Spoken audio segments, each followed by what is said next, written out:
Praise the Lord, hallelujah.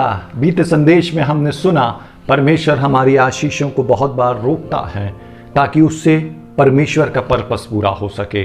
उसी को एक और दृष्टांत से या एक और कैरेक्टर से सीखेंगे परमेश्वर क्यों हमारी आशीष रोकता है और परमेश्वर का उससे क्या पर्पस होता है। यकीनन बीते संदेश में हमने उसको समझा है, लेकिन परमेश्वर ने मेरे हृदय में रखा है कि उसको और आगे मैं आपके साथ ले चलूं। सुने, पहला शामुएल पहला अध्याय उसकी 5वीं आयत। परंतु हन्ना को वह दूना दान दिया करता था क्योंकि वह हन्ना से प्रीति रखता था, तो भी यहोवा ने उसकी कोख बंद कर रखी थी। लेकिन परमेश्वर ने हन्ना की कोख बंद कर रखी थी, इसलिए नहीं कि हन्ना अच्छी स्त्री नहीं है, इसलिए नहीं कि हन्ना के कैरेक्टर में कोई दाग है, हन्ना या पापिन स्त्री है, ऐसा नहीं है। लेकिन परमेश्वर ने उसकी कोख बंद कर रखी है। परमेश्वर हमारी आशीष बहुत बार अपने मकसद को पूरा करने के लिए रोकता है। आपको याद है एलीशबा और जकरिया की कहानी? आपको याद है यूहन्ना की कहानी? सुने, बाइबल बहुत ही दिलचस्प तरीके से उस घटना का वर्णन करती है। बाइबल कहती है, लूका रचित सुसमाचार उसका पहला अध्याय उसकी 5वीं आयत से आगे, यहूदियों के राजा हेरोदेस के समय अबिया के दल में जकरिया नाम का एक याजक था और उसकी पत्नी हारून के वंश की थी जिसका नाम एलीशबा था।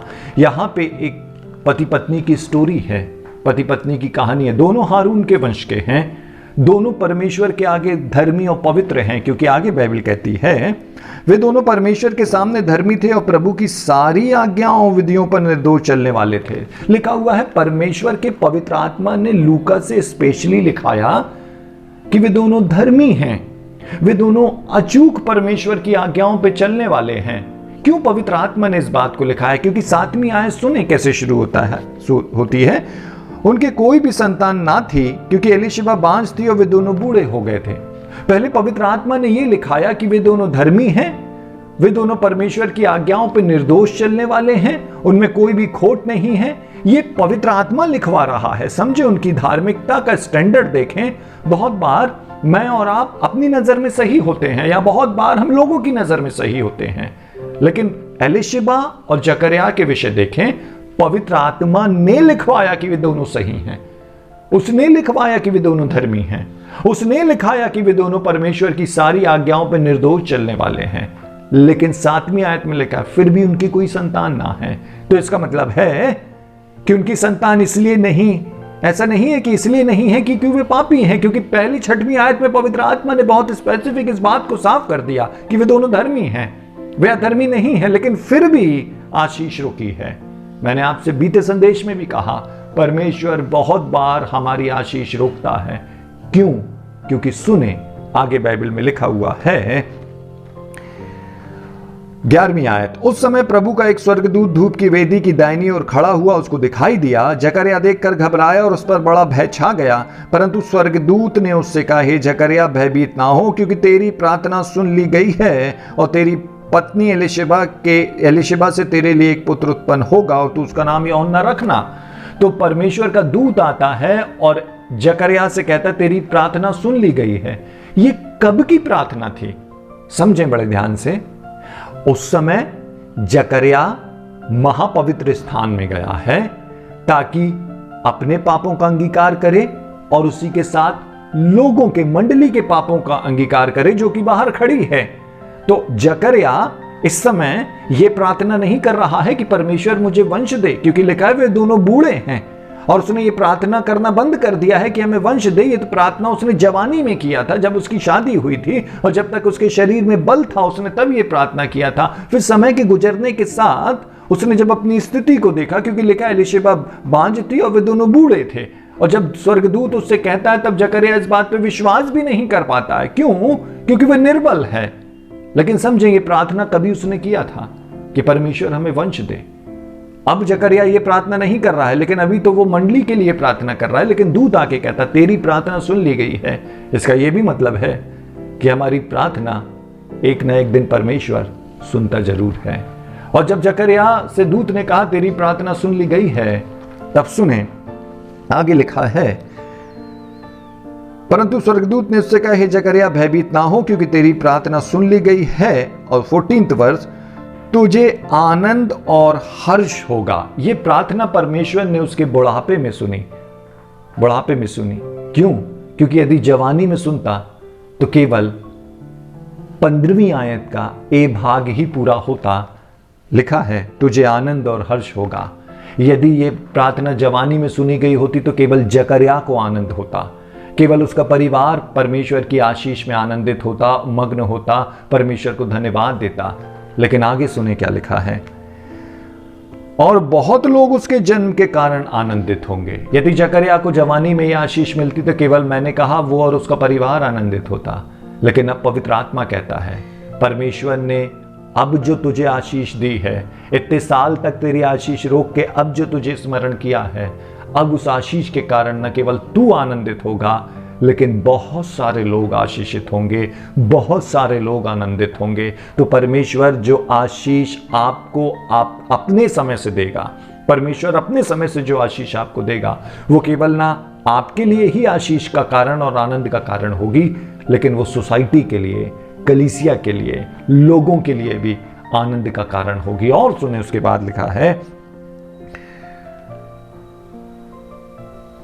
क्योंकि प्रभु के सामने वह महान होगा। 15वीं आयत में लिखा है क्योंकि वह प्रभु के सामने महान होगा।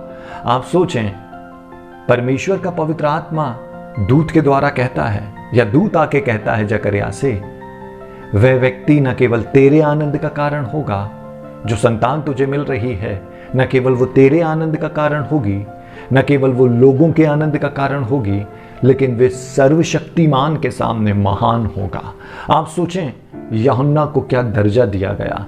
परमेश्वर का दूत आके कहता है वे परमेश्वर के सामने महान होगा। क्यों महान होगा? क्योंकि सुने 16वीं आयत, और इस्राएलियों में से बहुतेरों को उनके प्रभु की ओर फेरेगा। और दूत कहता है वे पूरे देश में जागृति लाने वाला एक पुत्र बनेगा। वो पूरे देश को परमेश्वर के निकट ले आएगा, वे परमेश्वर के उद्देश्य को, पर्पस को पूरा करेगा। और सुने, वह एलिया की आत्मा और सामर्थ में होकर उसके आगे आगे चलेगा कि पितरों का मन बाल बच्चों की ओर फेर दे और आज्ञा न मानने वालों को धर्मियों की समझ पर लाए और प्रभु के लिए एक योग्य प्रजा तैयार करे। तो परमेश्वर का दूत कहता है कि जकर्या तेरा जो पुत्र होगा वो कितना महान होगा, इस बात को तू सुन ले और समझ ले। वो परमेश्वर की प्रजा को तैयार करेगा, वो परमेश्वर के पुत्र का लोगों से मुलाकात कराएगा। आपको याद है जब यीशु मसीह जा रहा है तब यूहन्ना ही है जो लोगों से कहता है ये है परमेश्वर का मेमना जो जगत के पाप उठा ले जाता है। आप सोचें, और यीशु मसीह ने यूहन्ना के विषय कहा जितने स्त्रियों से जन्मे हैं उनमें से यूहन्ना से बड़ा कोई ना हुआ। क्यों परमेश्वर के पुत्र ने उसको इतना बड़ा दर्जा दिया? क्योंकि यूहन्ना के पहले जो आए उन्होंने यीशु मसीह के विषय में बताया, लेकिन यूहन्ना ने यीशु मसीह से लोगों की मुलाकात कराया। समझें, पहले जो आए उन्होंने कहा कि एक परमेश्वर का पुत्र दुनिया में आने वाला है, लेकिन यूहन्ना जब आया तो उसने कहा आने वाला नहीं, लेकिन यह है परमेश्वर का मेमना जो जगत के पाप उठा ले जाता है। तब यीशु मसीह ने कहा बाकी जो आए उन्होंने तो मेरे विषय में कहा, बताया, लेकिन यूहन्ना ने मेरा इंट्रोडक्शन लोगों से कराया या लोगों को मेरे पास लाया, प्रजा को तैयार किया कि वो मुझसे मुलाकात कर सके। इसलिए उससे बड़ा स्त्रियों में जन्मने वाला कोई ना होगा। आप सोचें, यदि यूहन्ना पहले ही आ जाता और परमेश्वर ने उसकी उम्र निर्धारित कर रखी थी, यीशु मसीह से थोड़ा ही 6 महीने करीब वो बड़ा था और वो बहुत जिया भी नहीं। यदि जवानी में, जकर्या की जवानी में वो बेटा यूहन्ना दुनिया में आ जाता तो वो अपने 33 और 33.5 साल की उम्र को, या 30 और 30.5 साल की उम्र को पूरा करके दुनिया से चला जाता। यीशु मसीह के आने के पहले वो चला जाता। लेकिन परमेश्वर ने जकर्या की आशीष रोकी ताकि वो परमेश्वर का दर्शन कर सके, क्योंकि परमेश्वर का पुत्र परमेश्वर ही है। यूहन्ना ने परमेश्वर को अपनी आंखों के सामने देखा। यूहन्ना ने परमेश्वर का इंट्रोडक्शन लोगों से कराया, ये है परमेश्वर का मेमना। समझें, परमेश्वर ने आपकी आशीष यदि रोकी है तो उससे परमेश्वर बहुतों को आशीषित करने वाला है। यहां तक कि परमेश्वर खुद उस पर प्रकट होने वाला है। विश्वास रखें, धीरज रखें, परमेश्वर पे आशा लगाए रहें, निराश नहीं हुए, परमेश्वर पे आशा लगाए रहें। परमेश्वर आपको आशीष देके रहेगा। आइए प्रार्थना करें। सर्वशक्तिमान, धन्यवाद के साथ हम फिर से आपकी उपस्थिति में हैं। धन्यवाद, इन 2 संदेशों में आप बार बार हमसे कह रहे हैं कि आप हमें आशीष देंगे। इन 2 संदेशों में कह रहे हैं कि आपने हमारी आशीष रोकी है, इसलिए नहीं कि हम गुनहगार हैं, इसलिए कि आप अपनी बड़ी महिमा को प्रकट करना चाहते हैं।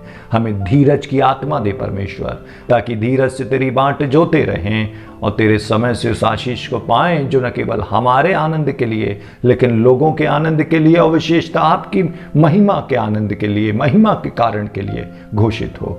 धन्यवाद यीशु मसीह के नाम में, आमीन। God bless you all.